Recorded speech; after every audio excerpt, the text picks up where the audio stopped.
बिस्मिल्लाहिर्रहमानिर्रहीम। अस्सलाम वालेकुम दोस्तों, उम्मीद करता हूँ आप बिल्कुल ठीक ठाक होंगे। दोस्तों आज है 2 जून सन 2022 और दिन है जुमेरात का। दोस्तों मस्कत बल्दिया की तरफ से एक नोटिफिकेशन यानी आप उसको आर्टिकल कह सकते हैं कि एक आर्टिकल आया है और उस आर्टिकल के मुताबिक जो कहा गया है मस्कत बल्दिया की तरफ से जो भी हेयर ड्रेसर हैं यानी जो बार्बर शॉप हैं और इसके साथ ही जो ब्यूटी सलोन हैं, ख़वातीन के जो ब्यूटी पार्लर हैं, उनके हवाले से जो एक न्यू कानून है वो बताया गया है। और उस न्यू कानून के मुताबिक जो न्यू लाइसेंस हैं, जो कोई भी यानी न्यू शॉप डालना चाहता है, न्यू कारोबार स्टार्ट करना चाहता है हेयर ड्रेसर का, बार्बर शॉप का या फिर ब्यूटी सलोन का, ब्यूटी सेंटर का, तो उसके लिए कहा गया है कि उसको इजाज़त जो है कमर्शियल बिल्डिंग में उसको इजाज़त होगी सिर्फ ग्राउंड फ्लोर के ऊपर और फर्स्ट फ्लोर के ऊपर।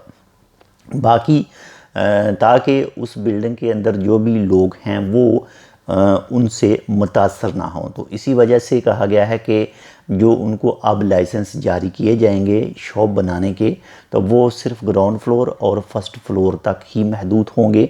बाकी जो ऑलरेडी इस वक्त मौजूद हैं, जो दूसरी तीसरी चौथी जितनी भी मंजिल पर इस वक्त मौजूद हैं, उनके लिए ये होगा कि उनके लाइसेंस न्यू किए जाएंगे।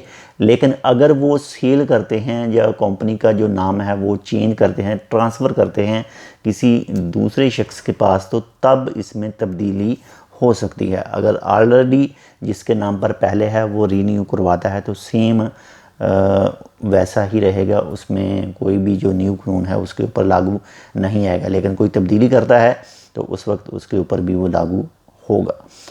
तो ये एक छोटी सी मालूमात, उम्मीद करता हूँ आपको पसंद है तो लाइक कर दीजिएगा। अगर आपने अब तक हमारे चैनल टेक विद और दो सब्सक्राइब नहीं किया तो आप इसको सब्सक्राइब कर दीजिएगा। और अगर आप टिकटॉक पर वीडियो देख रहे हैं तो बाकी आप समझते हैं कि क्या करना है।